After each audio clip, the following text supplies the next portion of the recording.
Hi friends, मैं हूं उपेंद्र कुमार पांडे। आप देख रहे हैं पंडित उपेंद्र स्टडी क्लासेस में। गैस में जैसा कि आप लोगों को हम बात करने वाले हैं टूल इंजीनियरिंग के चैप्टर 3 के कुछ टॉपिक के बारे में।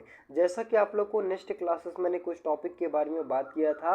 आज का जो टॉपिक होने वाला है वो क्लैंपिंग क्या होता है, आज हम इनके बारे में जानेंगे। तो यहाँ पे ये वीडियो काफ़ी हेल्पफुल होने वाली है। वीडियो लास्ट तक देखना है, तभी आप लोग को समझ में आएगा।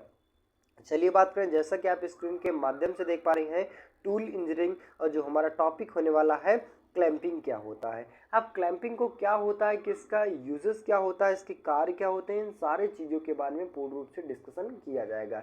चलिए बात करें, जैसा कि आप लोग को क्लैंपिंग क्या होता है इनके बारे में देखते हैं।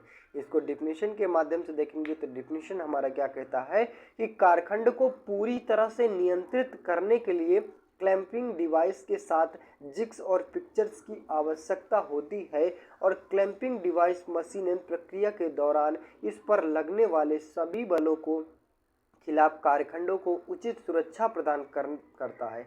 मीन्स यहाँ पे बात किया जाए क्लैंपिंग का यूज़ कहाँ होता है, यानी क्लैंपिंग का यूज़ कहाँ होता है, तो जब हम किसी कारखंड पर कोई ऑपरेशन कर रहे हैं, तो उन्हें फिक्स करने की हमें ज़रूरत होती है। तो साथ में हम कह सकते हैं कि जिस प्रकार से हमें जिग्स और पिक्चर्स के द्वारा उस कारखंड को फिक्स किया जाता है, उसी के जरिए हम क्लैंपरिंग को क्या करते हैं, कारखंड को पूर्ण रूप से पकड़ने के लिए यूज़ किया जाता है। जैसा कि आप लोग को मैंने बताया था कि यहाँ पे अगर कोई भी कारखंड ले लिया गया, अब कारखंड को किस प्रकार से फिक्स करना है, तो आप लोग को जिस प्रकार से उसकी रोटेशन है, मीन्स कहने का मतलब है जहाँ से गति हो रहा है उनको सबसे पहले में फिक्स करने की ज़रूरत होती है। तो वहाँ पे मैंने 3-2-1 का सिद्धांत प्रतिपादित किया था, मतलब अस्थापन का सिद्धांत लागू किया गया था।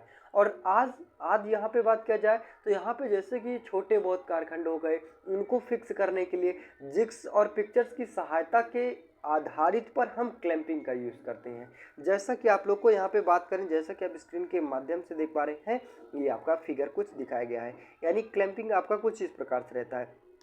क्या होता है कि इनके बेसिस पर हम क्या करते हैं, कारखंड रख देते हैं, और कारखंड को जो भी यहाँ पे जो हमारा हैंडल लगा होता है, हैंडल को नीचे यानी नीचे दबा देते हैं, और दबाने की वजह से हमारा जो यहाँ पे पुश बटन लगा है, इनकी सहायता से हमारा कारखंड पूर्ण रूप से फिक्स हो सकता है।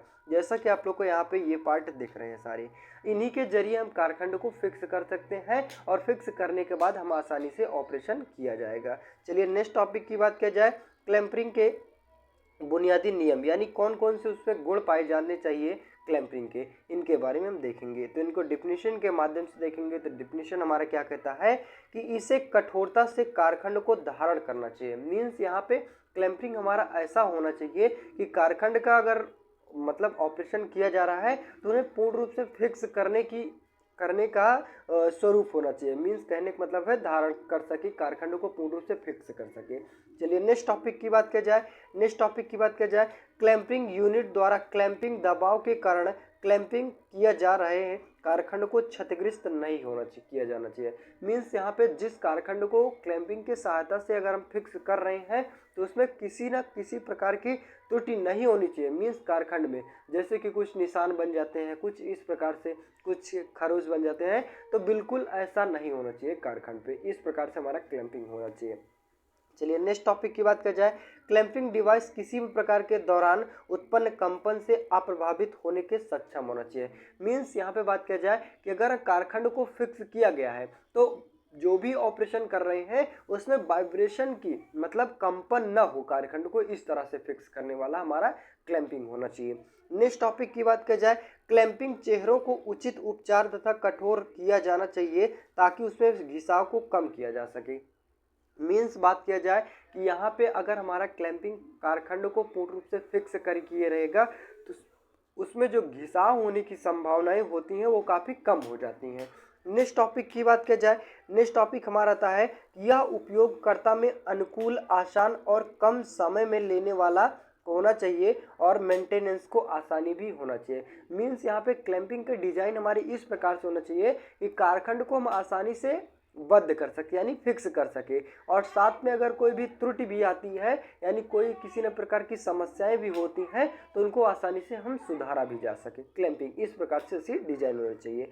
चलिए नेक्स्ट टॉपिक की बात किया जाए कि जो क्लैंपिंग होती है वो कितने प्रकार के होते हैं यानी डिफरेंट टाइप्स ऑफ क्लैंप्स कितने प्रकार के होते हैं, चलिए हम इनके बारे में देखेंगे। तो जैसा कि आप लोग को पहला हमारा टॉपिक आता है स्टेप क्लैंप यानी स्टेप बाय स्टेप कारखंडों को क्या करता है वो फिक्स करता है। नेक्स्ट हील क्लैंप के आधार पर, पुल क्लैंप के आधार पर, और वहीं पर बात किया जाए एप्पल क्लैंप यानी स्लाइड क्लैंप के बारे में, और स्क्रू क्लैंप होता है, कुंडी क्लैंप होता है, और समकारी क्लैंप होता है, पावर ड्रिवन क्लैंप होता है। यानी कुल आपके बात किया जाए तो 8 प्रकार के क्लैंप पाए जाते हैं। आई होप कि आप लोग को क्लैंपिंग क्या होता है और क्लैंपिंग के कितने प्रकार के होते हैं इन सारे टॉपिक के बारे में पूर्ण रूप से डिस्कशन किया गया। आई होप कि आप लोग को सारा टॉपिक समझ में आया होगा। तो बस गाइस आज के लिए इतना ही। वीडियो अच्छी लगी हो, चैनल पे नए हो, चैनल को सब्सक्राइब कीजिए, ज़्यादा से ज़्यादा शेयर करने की कोशिश कीजिए। मिलते हैं नेक्स्ट वीडियो में, तब तक के लिए जय हिंद।